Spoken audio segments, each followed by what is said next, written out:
son of an Ardingly carpenter and master builder, Marcus Slegg was born in the village, where members of his family have been for generations.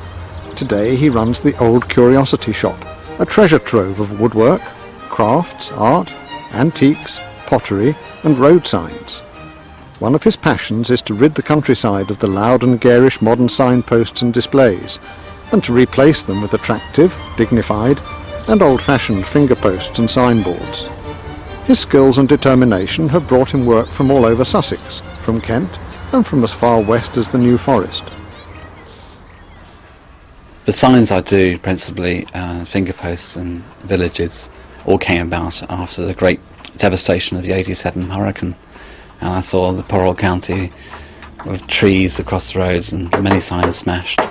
And it's my concern that they weren't going to be replaced with modern interpretations. And I wrote to the county highway saying I'd like to undertake the work of restoring the signs, repairing them. And that's really how it all started. Since that time, it's escalated to working for many different councils right across the southeast. And I can't describe it as work, it's a labour of love. It's something I really enjoy.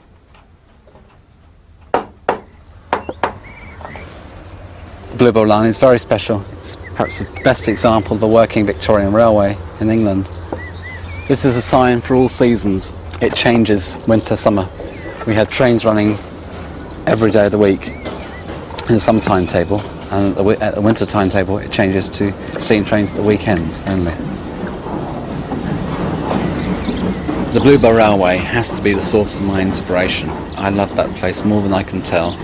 It represents the finest example of Victorian engineering and that wonderful ability to blend together a construction with the landscape. The old signal boxes, the old platforms, that grand era that I really adore and have tremendous respect for.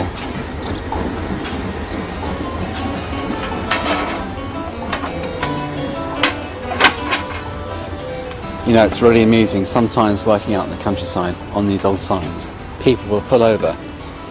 Typical person will be the executive paper pusher and he'll say, I would love to be doing your job. I'd love to trade places with you. It's quite amazing, the reaction. People are fascinated by something of the past that people are working on today.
In the hustle and bustle of central and northern Sussex, and close to the Haywoods Heath commuterland, the small Loder Valley is an oasis of calm and tranquillity in the midst of the surrounding frenzy.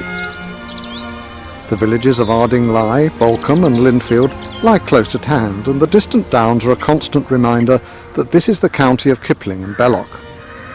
The Loder Valley is not, as you might think, called after a river or stream which flows through it, but it's named after Gerald Loder, the first Lord Wakehurst and Member of Parliament for Brighton, who owned and ran the Wakehurst estate from 1902 until his death in 1936. Today, the Loder Valley Nature Reserve is a delightful 150-acre section of the estate, managed in association with Kew Gardens as a refuge for the plants, trees, flowers, birds and animals of the Sussex Weald. The surrounding countryside, woodland and farms are as delightful as you would expect, and in October, as autumn takes hold in earnest, there's colour in the trees and on the bracken, and a hush of preparation in the villages as people and animals shake off the sloth of the warm weather months and prepare themselves for the rigours that lie ahead.